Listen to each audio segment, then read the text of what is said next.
Welcome to Weight Loss and Wellness for Real, the podcast where people like you get the practical solutions and support you need to permanently lose the physical and mental weight so you can feel better and live the life you want in the body and mind you want. If you're looking to overcome your stress eating, overeating, binging behaviors, and move to a place of freedom with food and your body, you're in the right place. Just a reminder that this podcast represents my own opinions. The content here should not be taken as medical advice. The content here is for educational and informational purposes only. Please consult your doctor or healthcare professional for any individual medical questions you may have. Hello, friends, and welcome. Thanks for being here and listening today. We are going to talk all about our thoughts and weight loss and how watching our thoughts really does bring about weight loss, as well as a healthy, nourishing relationship with food and our bodies. Obviously, if you've been listening to this podcast for a long time, you are well versed in thoughts and how our thoughts create our feelings and then our behaviors.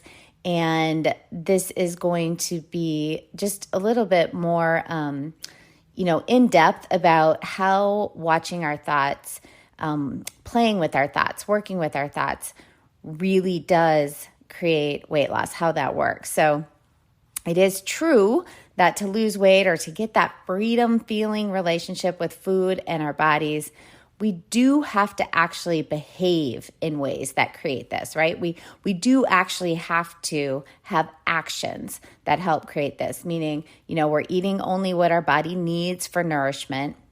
We're not overeating all the time. Sometimes overeating, it's going to happen. We're normal. It's human.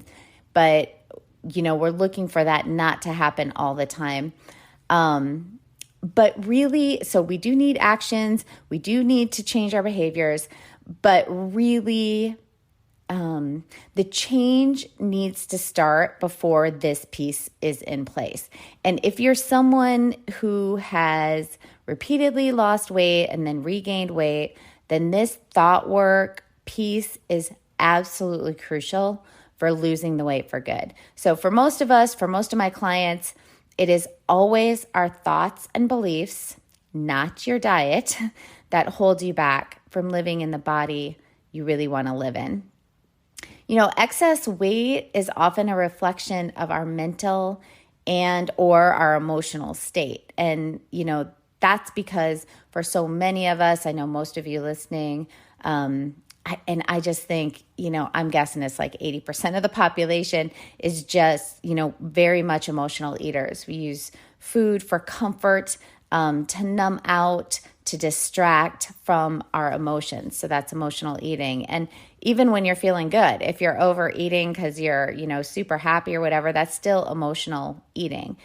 So if we don't make the necessary changes in our subconscious mind to support our conscious goals, that subconscious mind will continue to run thinking patterns, habits of thought, I call them ways of thinking that will undermine and even sabotage your goals. So this thought work and understanding that it is the foundational piece for losing weight and keeping it off for good is so, so important. I've worked with so many men and women over the years who have worked so hard with their diets to lose weight.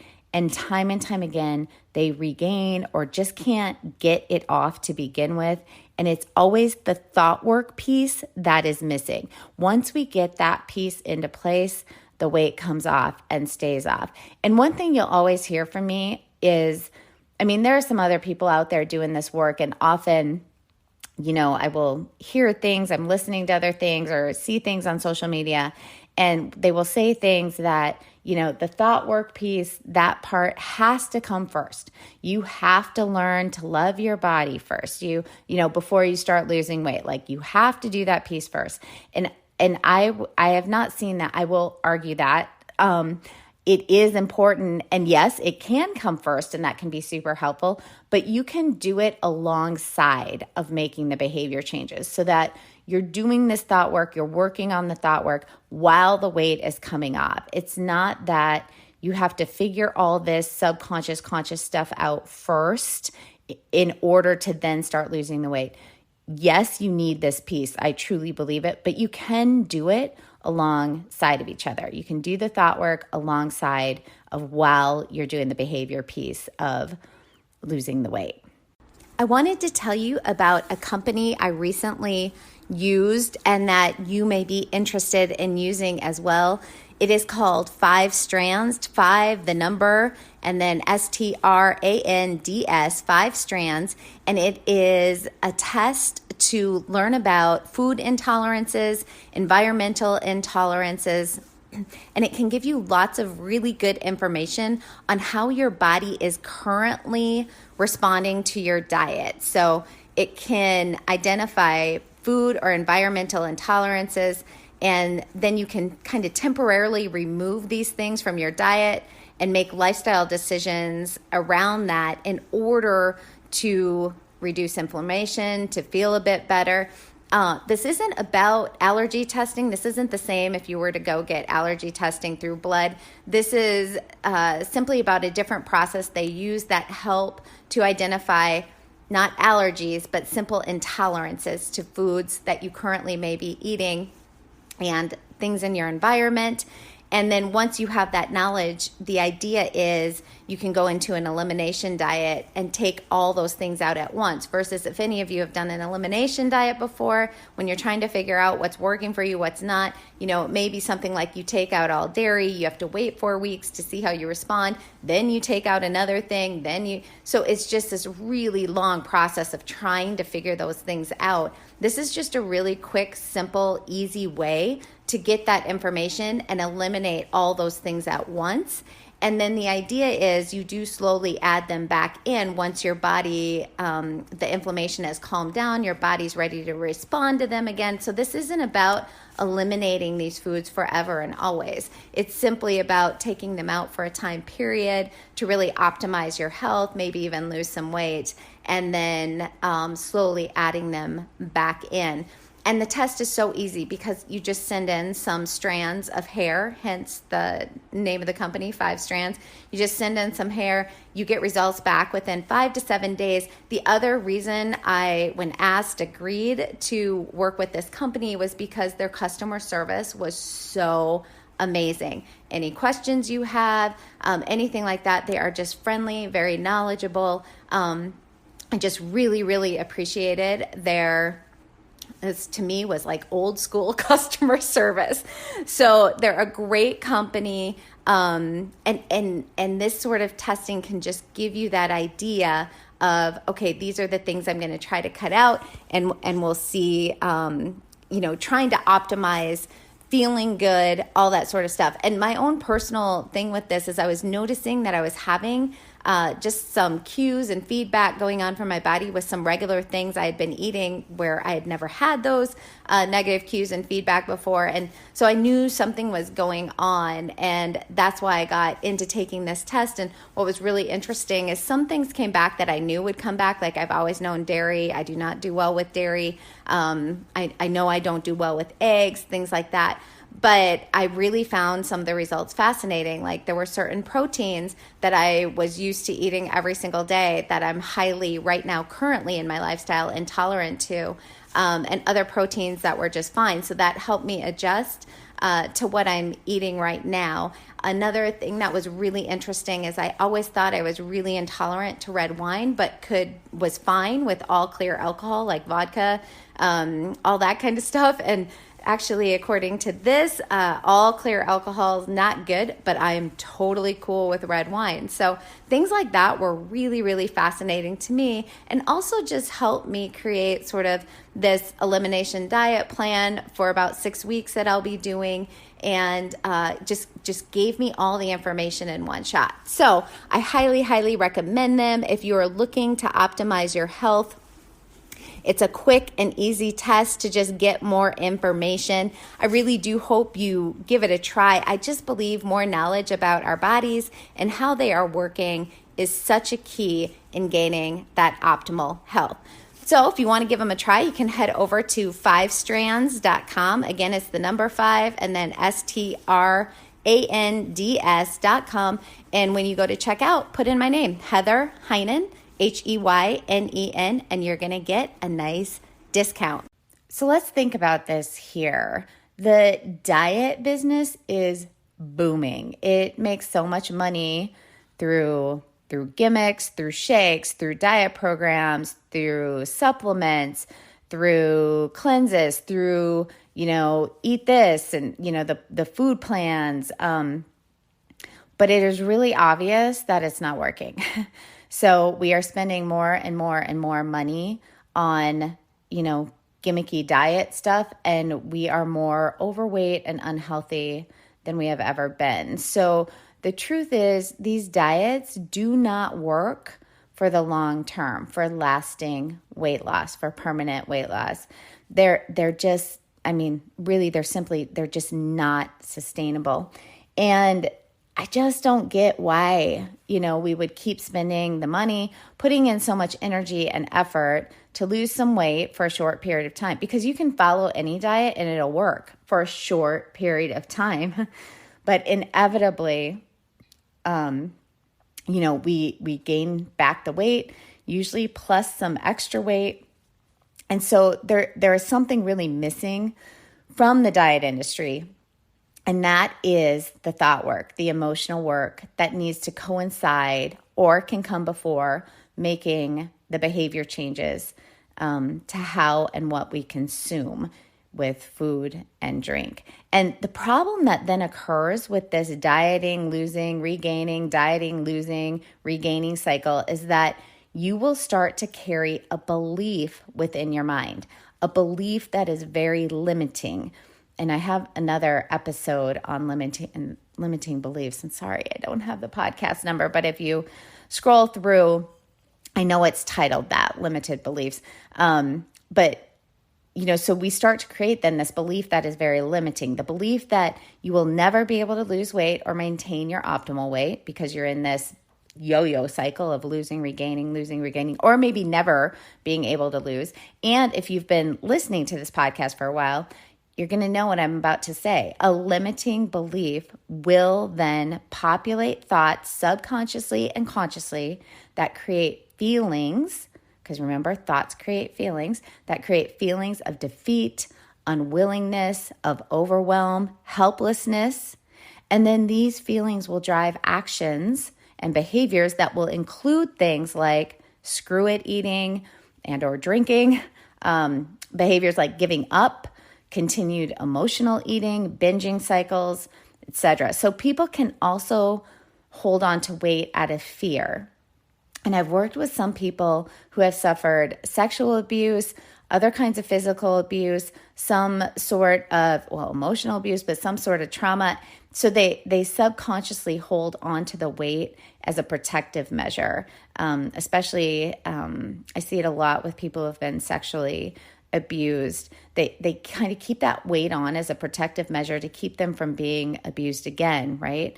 Some have a fear that if they lose weight, more will be expected of them, or that if they lose weight, their friends and family, who may also be overweight, will reject them. Some will hold on to weight so they can sort of keep an excuse not to date, even when they would really like a life partner. But there's so much fear there in dating that they really, may think they want to lose weight, but they kind of hold on to it subconsciously, right? Because there's this sort of belief system. So there are so many subconscious reasons that people will hold on to their weight, even when they so desperately want to be at a different body weight.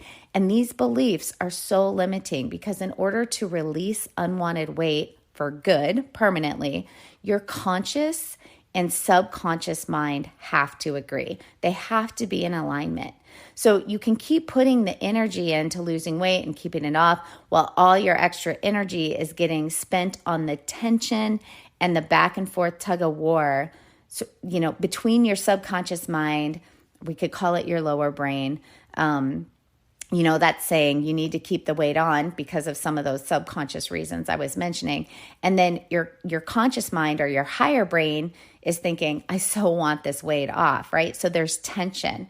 They're out of alignment. There's a struggle there that goes on behind the scenes within our mind. So if your higher brain or your conscious mind says, I want to lose weight and keep it off, and I believe I can do it easily, but your subconscious or lower brain is running the programming that you will never be able to reach your goal, they will most likely struggle. That person's going to most likely struggle to lose weight and keep it off, despite, your conscious mind really wanting to do that very thing.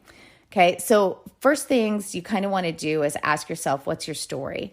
Becoming aware and clarifying our story or our narrative is really important to begin to unwind subconscious beliefs that are not serving us. I mean, often we don't even know what, that we're running these subconscious belief systems or this programming.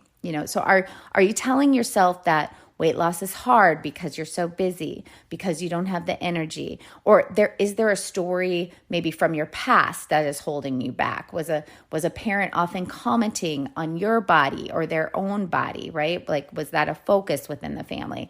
Were you bullied as a child because of your weight? Did your family always celebrate with excessive food? The limiting beliefs can stem from programming that you got way back into childhood, as well as it can come from stories or narratives you are telling yourself today as an adult. So figuring out and clarifying your story, your narrative, is really that first step in awareness. Your thoughts and beliefs really do create your reality. So before or alongside of, like I said, changing what and how you are eating and drinking, it's really important to work on changing your thoughts and beliefs so that your thoughts and beliefs can create the feelings that you need in order to stay engaged with the behaviors that will help the weight come off for good.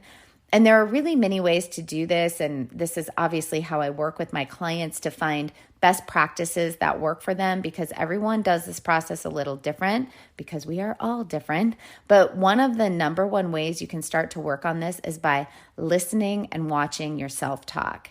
So in order to get to your optimal weight and stay there, you really are going to need self-respect, trust in yourself, integrity with yourself, and feelings of self-worth. You will need to feel that you deserve to be healthy and to be in the body you want to be in. If you have lots of body shaming thoughts or self-talk that go on in your head, you're constantly telling your body how ugly it is or how fat it is or how disgusting it is, your subconscious is going to believe this. So if you start to practice talking about your body in a more neutral or positive, if you can get there, most people find if you have a lot of negative self-talk about your body, it just feels too fake to start trying to do positive affirmations about your body. So usually with clients, we start to work on just more neutral thoughts about the body. Just starting out being neutral about your body will work too. So you can really start to rewire your subconscious brain, that lower brain, assuring your body that it is safe to lose weight and that you so appreciate the things it can do for you now is one way to get out of the negative self-sabotage programming and start to rewire that subconscious mind with neutral body thoughts. Over time and with practice, your subconscious will begin to align with your conscious mind, and this is what is needed for that permanent weight loss. Okay, so give it a try. Start to be aware of what some of your subconscious programming is that is holding you back from your goals. Obviously, journaling can be helpful with this because you can gain insight from that, as can working with someone with some expertise in this field to partner with you to help you uncover some of these things. And then look at your self-talk. What are you saying to yourself? How do you talk to yourself? Acknowledge that and then write down sentences that are more neutral that you can start to practice daily. Remember, again, our beliefs and thoughts do create our reality with everything in life. So if you have a goal or want change in your life, whatever it is, getting our subconscious and conscious mind to align with each other is necessary to make those things happen. All right, I hope you learned something useful or were reminded of something useful that you can use in your own life to get to the place you truly want to be. And if so, please leave a positive review or pass along the podcast to someone else you think it could benefit. This really does help me keep these episodes coming out. And thank you to all of you who have recently supported the podcast. Well, and all of you in the past who have supported the podcast with monthly donations. Even a 99 cents a month is really so huge to help me continue to keep these podcasts going, producing them. And if you are interested in doing some, supporting the podcast, there's a listener support button. If you scroll down from the episode that you're listening to right now, there's a link where you can do some listener supporting. Okay, thanks so much, and we will talk next week. Did you know you can find a lot more help from me on my website? Go to heatherheynen.com. Heynen is spelled Heynen, and get in touch with questions on all things I offer, like online courses for overeating, weight loss, goal attainment, and also my coaching and counseling services.